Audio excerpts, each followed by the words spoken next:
My name is Mike Erickson. As you can see, I'm the Vice President of Finance and Business Development for Community Green Energy.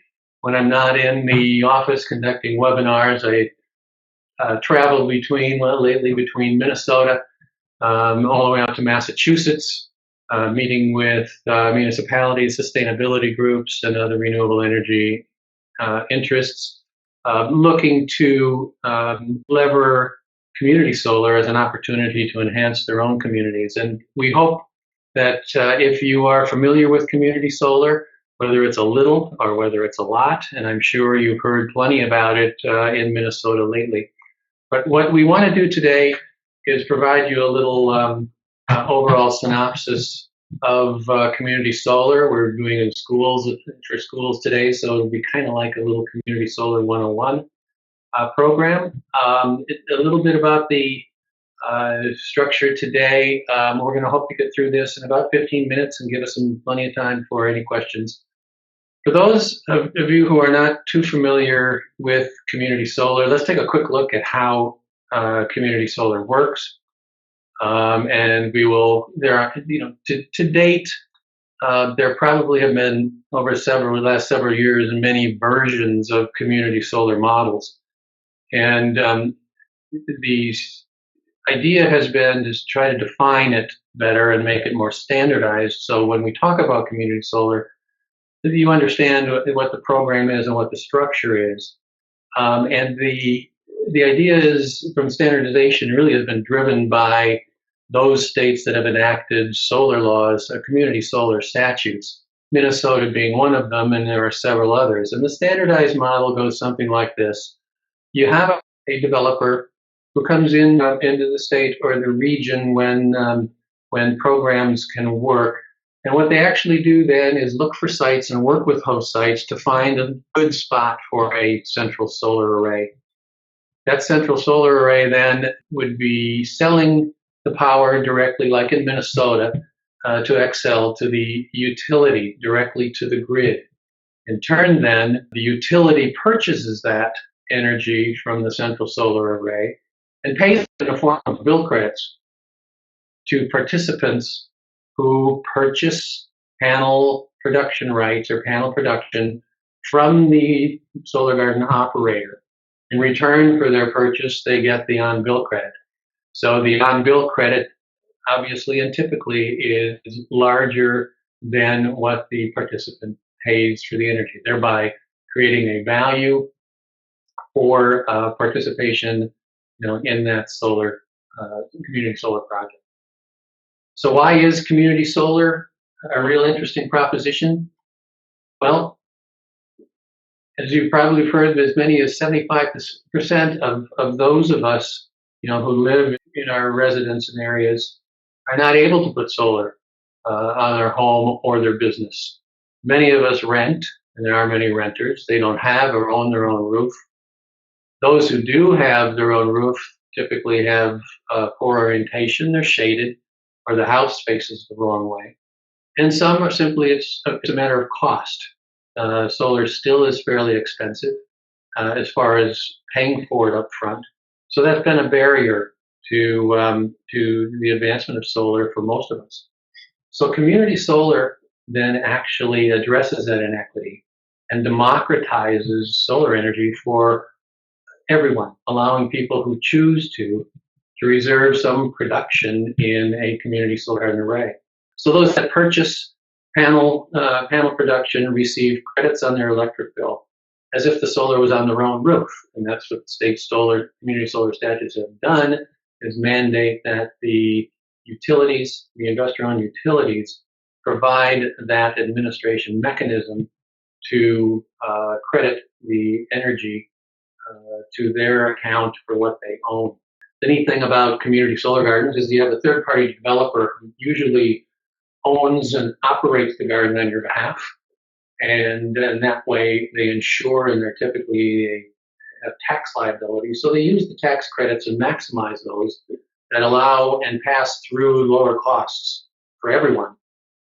And also that includes a lower cost of what you would pay for the energy that's produced, providing you that net difference on the bill credit to your advantage.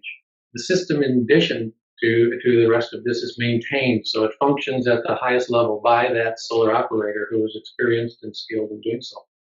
That garden operator also administers to the community solar program in Minnesota, so that the utility correctly credits participants and the production that their panels put together. So it's a nice, neat package for most people and everyone to have a choice to do so.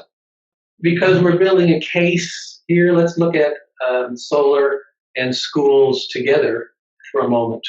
Most schools, well, actually 50% of the schools, are very suited to put some solar on their roofs. They have big roofs usually, and they're in open spaces. So it's a very good opportunity, and it's an excellent site for hosting solar. Many schools seem to have once in a while some extra ground space as well. So it provides an option to either put it on the ground or on the roof as a host site. A couple of questions that may pop up. At the end of 2014, for example, what percentage of K through 12 schools in the U.S. actually had solar installed? Would you think it's 3%, perhaps 5, maybe 12, or 20?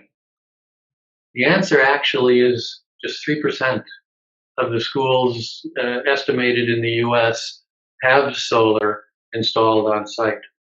So of the 50% that exist that have good demographics or logistics to host solar, a mere 3% have only been able to take advantage of it at this stage. And even in the face of the fact that there are many benefits for solar and what those schools are currently experiencing, there's immediate electricity savings. Whether you are financing it or whether you're doing a PPA of some sort of structure, you're saving immediate electricity costs.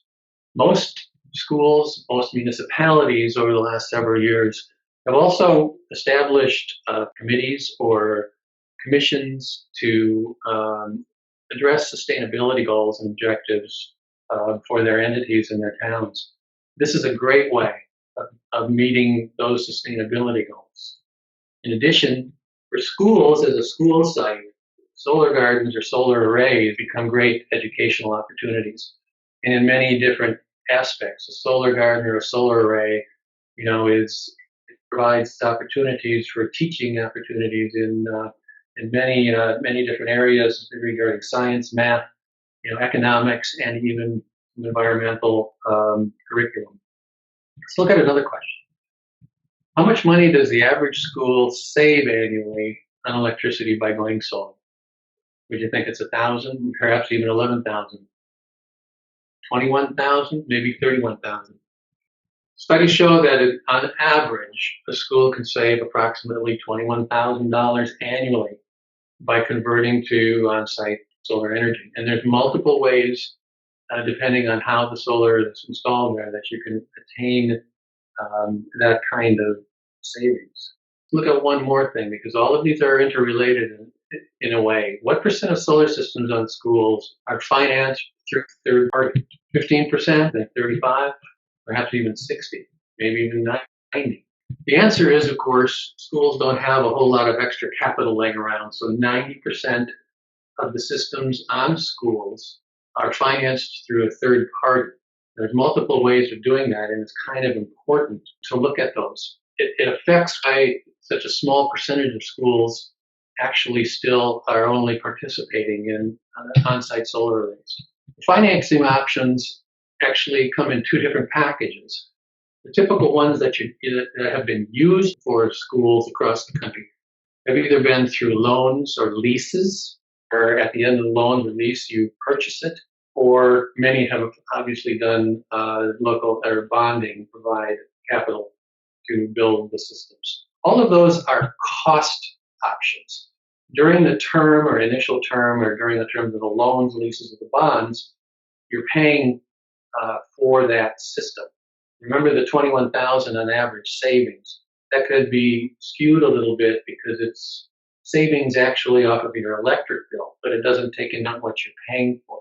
So the net savings would probably be less than $21,000. It may be one of the main reasons why only 3% of schools have actually participated in on-site solar. costly and they just don't have the money. So you want to look probably for ways that would be no cost options. And I'm sure you might be familiar with the traditional PPA, where outside investor actually pays or funds the system and simply sells energy to the host site at a savings. A wonderful way to solar on site with a no cost upfront option. But there are certain places where it works in the US and certain places that it doesn't. It works best where electricity rates are high and or there are other incentives like solar SRECs, being able to monetize those or sell those, and or other grants or incentives that are provided in other state programs. But in states where those don't exist and electricity costs are low, and most investors are not going to get the rate of return that they need from the value of the energy owned. So that leaves another option, and that's why community solar comes in. Community solar is another way of financing the development and construction of solar projects. And the host sites can benefit from it. And that's why we think community solar provides a great opportunity for more schools to be involved as host sites. Okay, so let's focus a little bit now on community solar and schools in Minnesota. Most of you may already know that there is a community solar program in its formative stages, and maybe perhaps you've been contacted by solar developers, the majority of whom have been building or planning to build what we call here at our company shared solar farms, because most of them are larger and being built on the fringes of major metro areas like the Twin Cities, are typically looking to provide subscribers a larger share of those to do what they want for those particular projects. But what it does is the laws in Minnesota regarding community solar require only a minimum of 5 subscribers. 5 subscribers, and any one of those subscribers can own up to 40% of a solar garden, which means 5 subscribers can subscribe to all of it. And that's predominantly what the reports that we're hearing, and at the concern of XL Energy, that fewer entities are members of the community solar garden, leaving who they hoped to reach residents out of the picture. In Minnesota, and schools and municipalities have an opportunity to bring real localized community solar to their residents in their own communities to help them participate and take advantage of this. For example, this slide shows a school as a host site. The school would host the solar garden rather than purchasing some share of a solar garden in a remote location.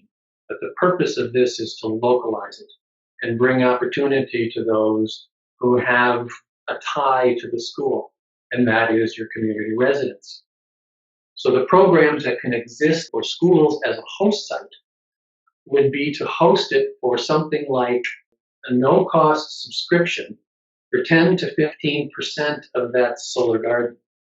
That leaves 85 to 90% for a solar garden operator to actually sell it directly to local area residents. Community Green Energy has a program for that, to take advantage of the community solar laws, but to sell it and to bring in more opportunities for local area residents in their own communities.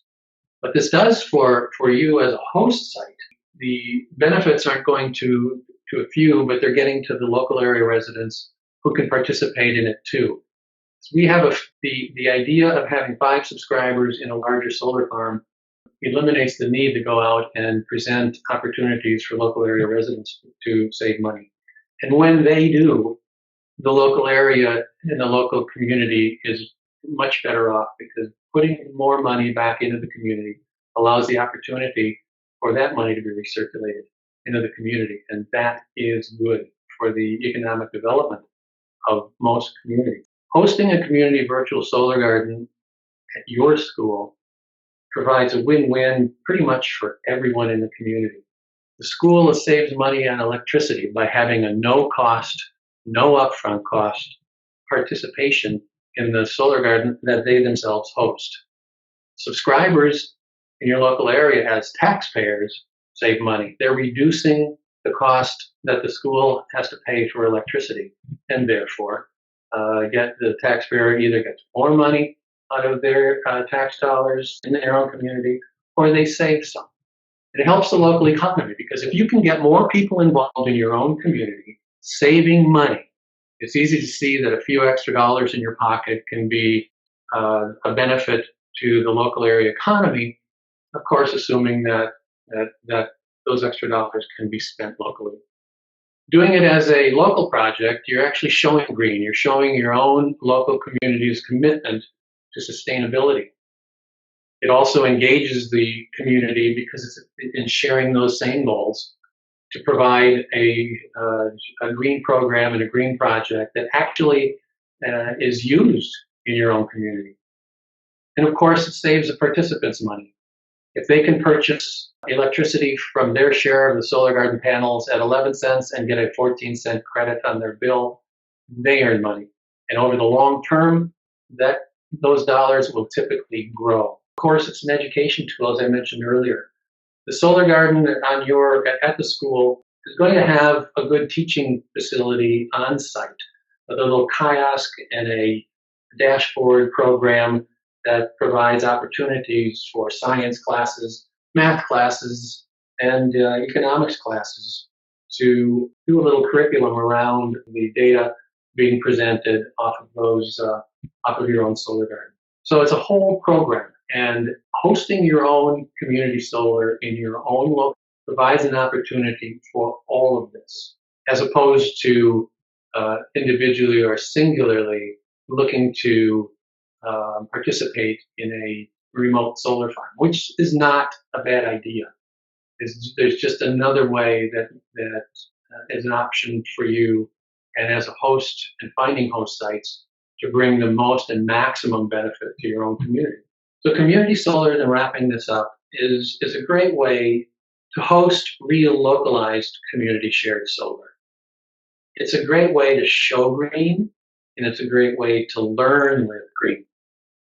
By the way, it's also a good way to use green because even though the solar garden is not connected behind the school's meter and being consumed there, it's going out on the local grid. So you are greening up your local grid. And no doubt, those green electrons will be used in your own community. And by doing it locally, you have greater benefits and a greater payback. That ends our little presentation. If you would like to ask some questions, we know that we've had an inquiry earlier regarding the program actually in Minnesota. There are some things going on. There's a few gardens that have started construction, but some of them have to get through a queue at Xcel Energy.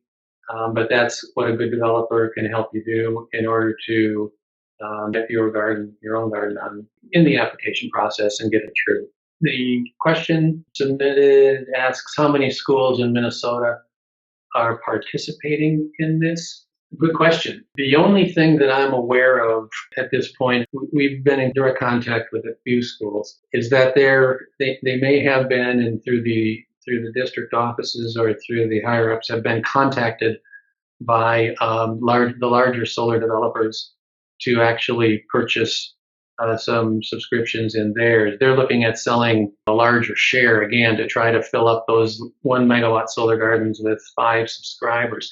I don't know any schools in Minnesota have actually pursued community solar on their own, and that's exactly why companies like us, Community Green Energy, who see this as an opportunity for schools to be local community hosts and impact their own communities, and we're out there trying to provide that information so they can make their own decisions on that. I really don't know if other companies other than ours are really pursuing this kind of application or this kind of size of the system. As a matter of fact, we know from all of the applicants so far, you can count on one hand as to the size of a garden under 1 megawatt, and 1 megawatt is the largest. So there are not many applications for anything under 1 megawatt, which would be the smaller commercial scale projects that would fit on school grounds. So I don't think there are any regarding that data. You're very welcome. Thanks.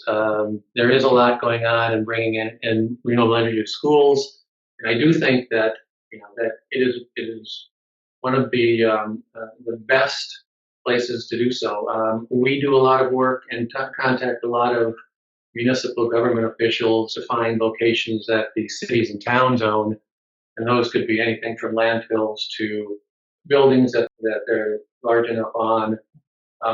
We are involved, Community Green Energy is involved in a bid at Edina, city of Edina, that should be decided, I think, on the 20th.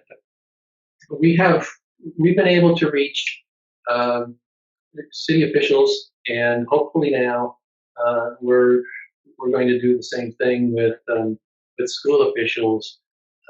And the message that we have to bring it more local and provide opportunity for more residents, whether they be obviously from your own school, to participate in this really nice program that Minnesota has initiated. And the message has resonated because we don't really know, how many residents in communities are being actually canvassed or even trying to be contacted to be members of larger solar areas. We certainly do appreciate the time you've spent with us today. I hope you have something that you can take away from this and maybe even use it to start the discussion within your own groups and see what schools that you have that would like to be a game changer for the community solar effort in Minnesota by bringing it to more people right in your local area. If you would like more information on this, feel free to go to www.communitygreenenergy.com and click on Community Solar. And if you would like to have an actual copy of the slideshow of a PDF format, just simply email support@communitygreenenergy.com, and we'll make arrangements to send you a PDF version of this presentation. So if that's it for today, thank you very much again, and everybody have a wonderful day.